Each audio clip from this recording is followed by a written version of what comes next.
Hi, welcome to another episode of Talking with Docs. I'm Dr. Paul Zalzo. I'm Dr. Brad Weening. Welcome to the show where we talk with docs. It's our channel. This is kind of a discussion we're going to have today. Okay. We're going to try and speak a little slower. I'm horrible at that. Some people say we speak too fast. I don't know what they're talking about.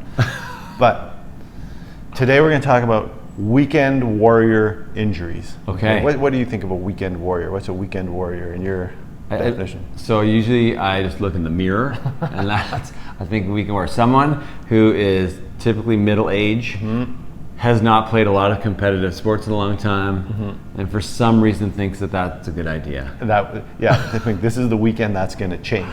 You know what? I'm going to the NBA. Yeah. And I'm going to do it this weekend. Going to recapture some old glory from high school. Yeah. And I'm going to show those kids on the field or the court or whatever that I got some game. Okay, so weekend warrior. Basically, we use that term to refer to someone who hasn't done a certain sport in a long time, and all of a sudden decides, today's the day I'm going to go. I got a phone call. Some friends are getting together to play sport A, B, or C. I'm going to go, and I'm going to go in at 100%. Now, there are some injuries that can occur with these types of endeavors. And there are not a lot of research publications that discuss this specifically, but the reason that we know about this is because you show up in our fracture clinics. Yeah, we've been practicing medicine for like 20 years. You would think that we would be better at it. No, we say practice means we've been doing it, but it doesn't sound right if you say I've been doing medicine for or my practice. It's my part of my practice. I have a successful practice, so why don't you just do it? Maybe not practice anymore. I don't want to go see a doctor that's just practicing. Let me know when you're done practicing. Yeah, when you're just going to do it. When you're doing it. Yeah. We want a doctor that does medicine. Okay. So we've been doing medicine for like a long time. Yeah. These are things we see in our office. There's no real good data out there, so this one is really just talking with docs. Okay. All right, the first one that I'm going to say is soccer or football if you're overseas, okay? Yes. Soccer, football. Some friends call you up, let's go play soccer this weekend. That's a red flag. That's a bad idea. Those aren't friends. Those are not friends, especially because you haven't done this in a long time. Right, so the injuries, and I've seen this, I've literally done this. I went out, I was a weekend warrior, some people got together, played soccer. Did you put on like old cleats that like they were tied together and they dusted them off, pulled them out of the closet? It was, I just wore sneakers. Okay. And we're playing, and there's a woman playing with us, and she just made a sudden change in direction. Can you guess what went?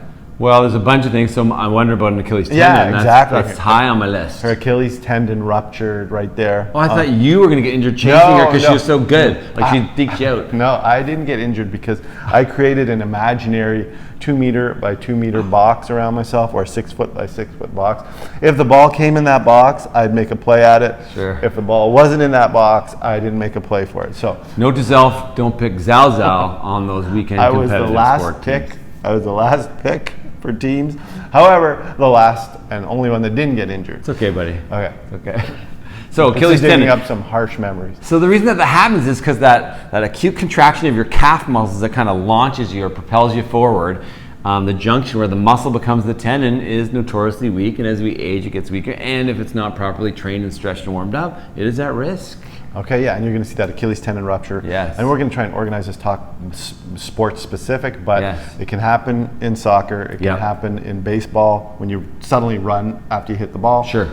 Or it can also happen in something like squash where you lunge for a ball. I would say the other things that I see in soccer, actually even in younger, more competitive people, I'd say the ACL injury where you do that plant and twist, or you get the knee on knee. Definitely. And then potentially the rolled ankle, the uneven, especially on the natural turf where it's a little bit uneven. A lot of sprained ankles where you plant awkward, you roll over, and someone ends up with a big swollen ankle that they can't wait bear on. So. Or fracture. Or a broken ankle. Okay, so how can you prevent this? You want to play soccer, you want to get back to soccer, what are you going to do? Maybe watch more soccer, I think is the first thing. And two, I'd say warm up. And appropriately train. Don't go from 0 to 200. Like maybe go kick the ball around with your kid for a little bit first. Maybe not go into the game. I agree 100%. Sports specific training. You say, okay, I want to play soccer with you this weekend. How about in 6 weeks? Yeah. And you know what? Get active, get fit, go to the gym, work out a little bit. Let's maybe play some PlayStation soccer to start. Get built up. Get fit before you jump into that soccer game on the weekend. Okay, even a few weeks of getting fit will serve to protect you. Because the reason is, if you're a competitive person, which is probably why you're playing soccer in the first place, when someone's deking you, and then they're going on a break. You can't just let them go. You want to catch them, and adrenaline takes over. And adrenaline is stronger than some people's Achilles tendons. I can easily. You can? Yeah. You're like, hey, good luck. Good move. Very nice. All right, next. Okay. What's another sport? So I'm going to go with skiing.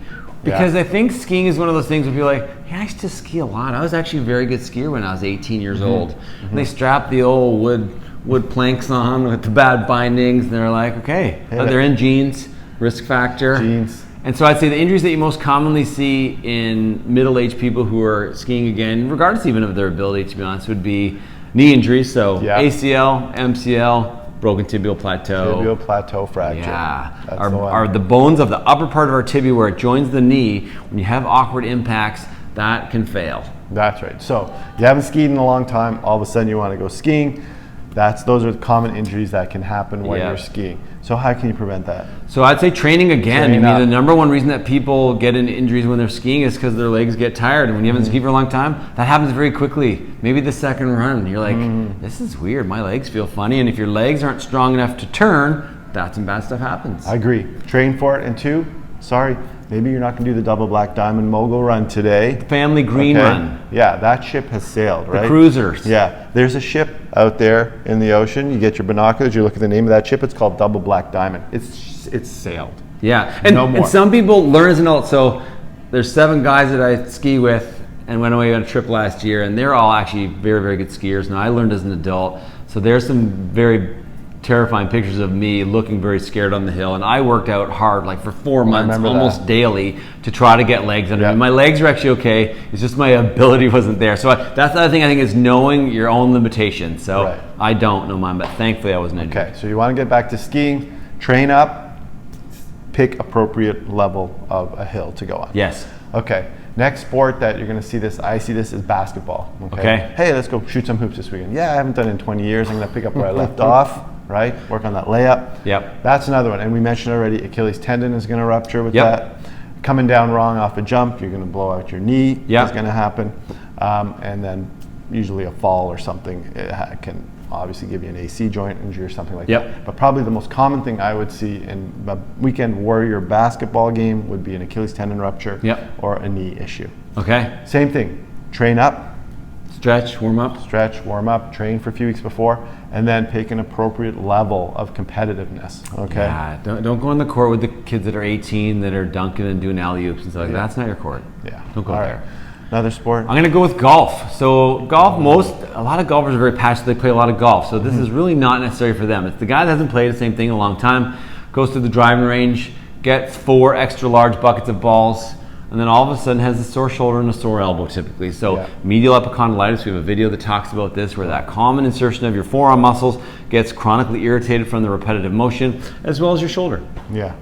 Very commonly, even your low back. All right, and what's the hack for that if you want to get back into golf? So I'd say gradual introduction of hitting balls, and then definitely doing some stretching. Hamstrings are really tight in most people as we age, so a little bit of hamstring stretching, lower back stretching, and just generalized fitness. Right. So ease into it, Ease into it.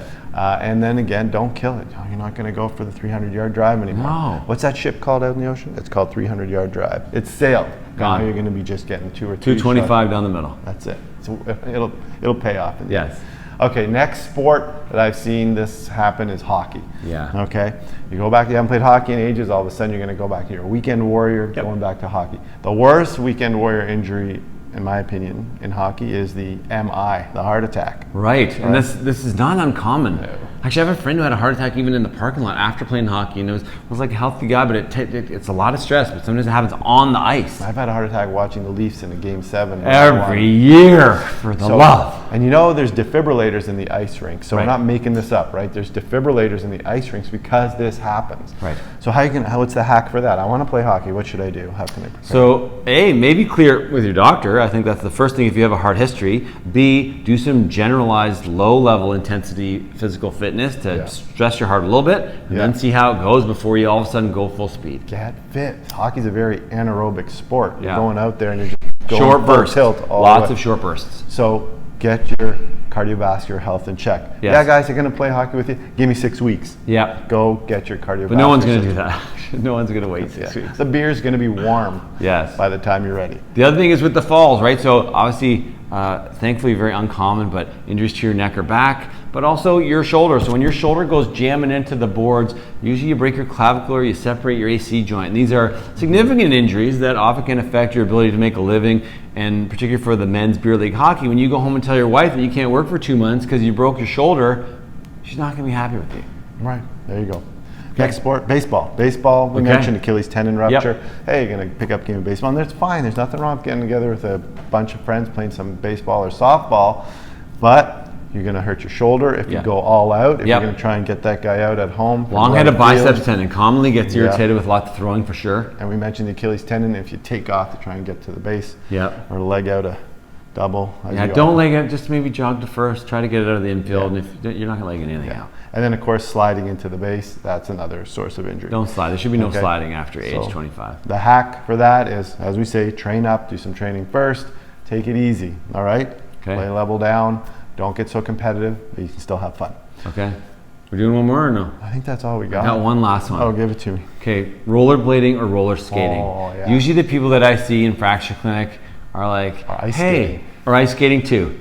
I tried to learn how to ice skate this weekend, and I look at their age, I'm like, why did you do that? Oh, because I want to do it with my kid or with my grandkid, which is very admirable. Yeah, if you haven't skated before, there's a ship out in the ocean. What's that? Oh, the name of that ship is ice skating. So when people fall, sailed. They usually break one thing, and most commonly it's your wrist. Every now and then it's your ankle for the rollerbladers, roller skaters, but actually you're kind of protected a little bit. So the way that you can avoid this is probably twofold. One, maybe don't learn to roller skate or rollerblade or ice skate as an adult. But two, if you're going to, be really careful and wear protective gear, wear those wrist guards, and maybe even wear a helmet, because if you fall backwards, even the smallest of falls can lead to a very significant injury, closed head injury like a concussion or even a bleed. So please be careful and maybe consider not doing it. Yeah, if you haven't learned it. But if you've skated before and now you're picking it up again, it'll come back to you. However, wear the protection, right? Wear some wrist guards, wear a helmet. So if you like this video, and you want to be a weekend warrior, please like it, subscribe to our channel, leave some comments down below and let us know about you or your friends who have had these injuries, because there are thousands of you. Share this video with your weekend warrior friends. Yes. And you know, we're saying we always tell people to exercise, get out and get fit, which is important. Do it safely, do it smartly. And remember, you are in charge of your own weekend warrior injury. We'll see you next time.